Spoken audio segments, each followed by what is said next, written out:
Hello అండి, నమస్తే. ఈరోజు మన రెసిపీ వచ్చేసి ఆనియన్ బోండా. పిండిని ఓసారి ఇలా కలిపి ఆనియన్ బోండాని ట్రై చేయండి, చాలా బాగుంటాయి. ఈ బోండాలు చేయడం చాలా సింపుల్, తక్కువ ఇంగ్రీడియంట్స్ వేసి టేస్టీగా బ్రేక్ఫాస్ట్ చేయండి. ఇలా సూపర్గా ఉంటాయి. ఇంకా లేట్ చేయకుండా వీటిని ఎలా చేయాలో ఇప్పుడు చూసేద్దాం. ముందుగా ఒక గిన్నెలో 1 కప్పు వరకు మైదా పిండిని తీసుకొని వేసుకోవాలి. మైదా పిండి బదులు గోధుమ పిండిని కూడా తీసుకోవచ్చు.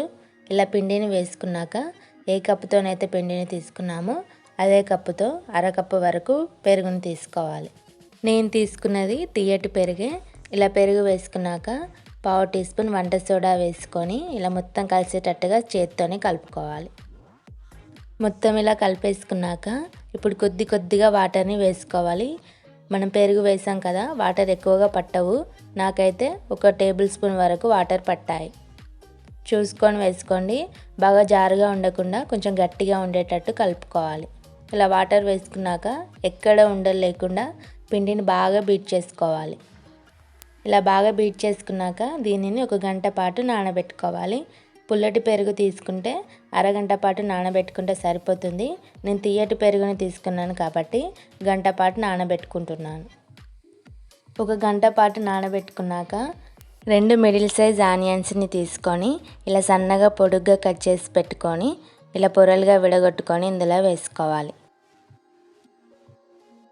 ఆనియన్స్ వేసాక ఇప్పుడు రుచికి తగినంత ఉప్పు వేసి ఇది మొత్తం కలిసేటట్టుగా కలుపుకోవాలి. దీనిని ఇలా బాగా కలుపుకున్నాక డీప్ ఫ్రైకి సరిపడా ఆయిల్ని పెట్టి బాగా వేడెక్కాక ఈ బోండాలను ఒక్కొక్కటిగా వేసుకోవాలి. వీటిని మనం గోల్డెన్ కలర్ వచ్చే వరకు ఫ్రై చేసుకోవాలి.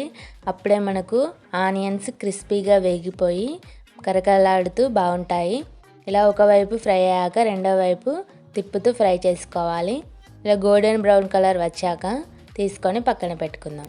ఇలాగనే అన్నిటినీ వేసుకొని పక్కన పెట్టుకుందాం. అంతే, ఎంతో టేస్టీగా ఉండే బోండాలు రెడీ అయిపోయాయి. ఎంతో సింపుల్ కదా. మీరు కూడా ఒకసారి ఇలా ట్రై చేసి ఎలా వచ్చిందో నాకు కామెంట్ రూపంగా తెలపండి. ఈ వీడియో కనుక మీకు నచ్చినట్లయితే ఒక లైక్ చేసి మీ ఫ్రెండ్స్కి షేర్ చేయండి. మరిన్ని మంచి రెసిపీస్ కోసం నా ఛానల్ని సబ్స్క్రైబ్ చేయండి. అలాగే పక్కనున్న బెల్ ఐకాన్ని కూడా క్లిక్ చేయండి.